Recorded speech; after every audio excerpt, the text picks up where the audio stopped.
Polycystic ovarian syndrome is the topic for today, and this topic is very interesting. And for us to understand well this topic, of course, we just have to understand its etiology, understand its predisposing factors, also understand it, the presenting complaint, and also how we can eradicate it, or how we can simply try to bring up the management related things. Now, since in the initial part I mentioned to say that this is a topic which is very interesting, and of course it is very common to young ladies who are coming up, those of early 18s, 19s, 20s, and up to somewhere maybe 30s, somewhere there. For us to just bring it out before we come up to the pathophysiology or pathogenesis itself, we just have first to understand its physiology, of course. So the physiology behind it, we just have first to understand in terms of the normal menstrual cycle. Of course, we understand to say that the normal menstrual cycle, it is regulated, of course, by various types of hormones, and we understand to say that those hormones that are being controlled up, of course, from it could be either the anterior or the posterior pituitary hypothalamus part or pituitary glands. In this instance, we put it to say that of course the hypothalamus regulates those hormones, for example that of follicle stimulating hormone and also luteinizing hormone. So those hormones are the major one, which is follicle stimulating hormone and luteinizing hormone. Those hormones are the one which is first being released from hypothalamus up there from the brain, and of course from there they bring up, of course, which is progesterone and estrogen. In the first phase, in the normal menstrual cycle, what you just have to understand is that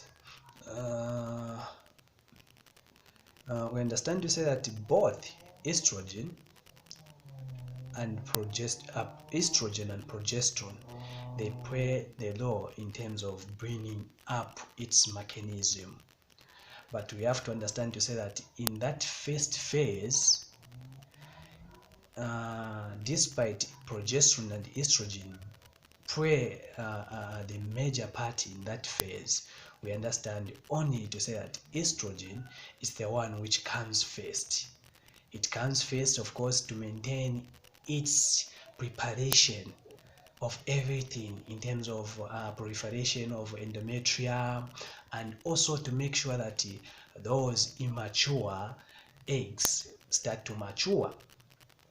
After that's just estrogen play its major role part in terms of that initial phase.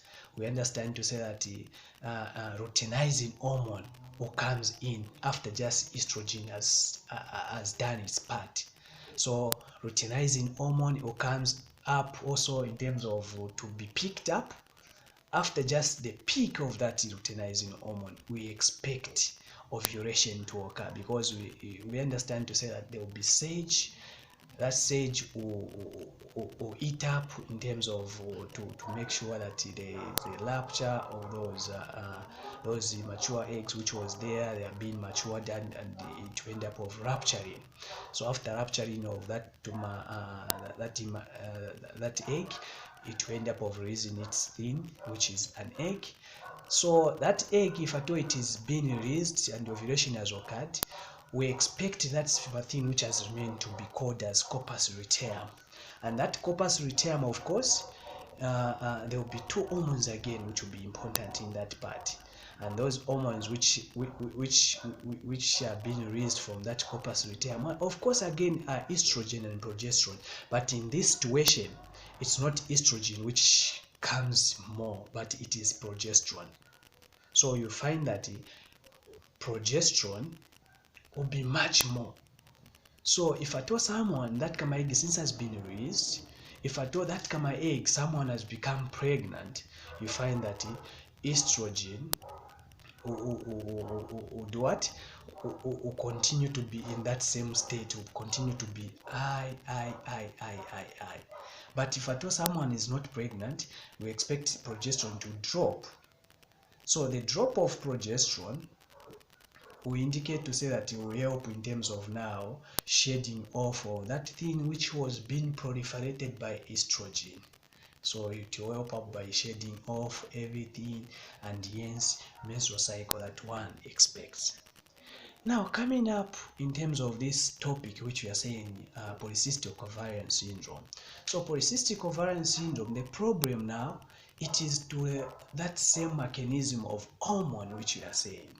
We expect to say that on the first, I said to say that estrogen plays the role in terms of making sure that those immature eggs start maturing, preparation of endometrium to prepare that if at all someone becomes pregnant, there is a good attachment of that kama egg which is released after ovulation has happened. Now this problem